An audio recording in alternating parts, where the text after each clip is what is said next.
This house is extremely unique. Built in 1928. It was built by Harry Lowe, who was an infamous rum runner who hung out with the likes of Al Capone. It's a monster of an attitude sort of house. Like if you look at the outside, you have turrets and you have peaks and you have copper, and there's just a combination of arches, and it's just stunning, but it's not one type of house. Right when I bought the house in 2012, it was just one of those houses that I had driven by, and I always thought I would get arrested because I would park out front here, and I felt like I was the house stalker before I owned it. This is the foyer entrance. So everything in here is done in a walnut, and that was sort of typical back in the 20s. The stairs were built literally right here. But this was done with just a couple of Geppettos. I mean, you know, they got a couple of saws and a chisel, and to create this sort of thing, every molding is curved. Like, it's just like insane. It looks flippin' cool. I do live here by myself. I don't consider myself the king of any castle, but this is my castle, so we can go with that. So I'm in the manufacturing industry, and we manufacture anything that deals with wood. The whole house needed woodwork. It was a perfect match.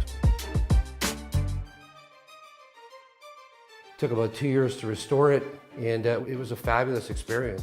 This is ceiling detail here. About 25% of it was destroyed, and we recreated parts so that we could restore it. The panel work in here is all original panel work, the doors and the trim. The table itself was manufactured by my company. So this fireplace here, when I bought the house, it had probably 9 coats of paint on it, but now this is basically what it would have looked like back in Harry Lowe's time. The ceiling, it's all plaster, it's all custom, and each rosette is very similar, but they're not the same. And there's thousands of them. It makes you wonder how it was even done. Today it would be generated on computer, and it would be no problem.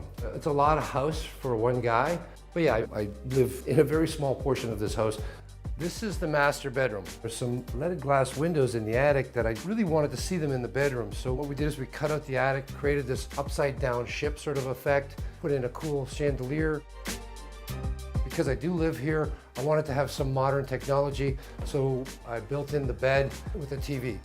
So this is really my little sanctuary. This is a dream home. This is a home that I've wanted for probably 18 to 20 years, and you can't help but love this house.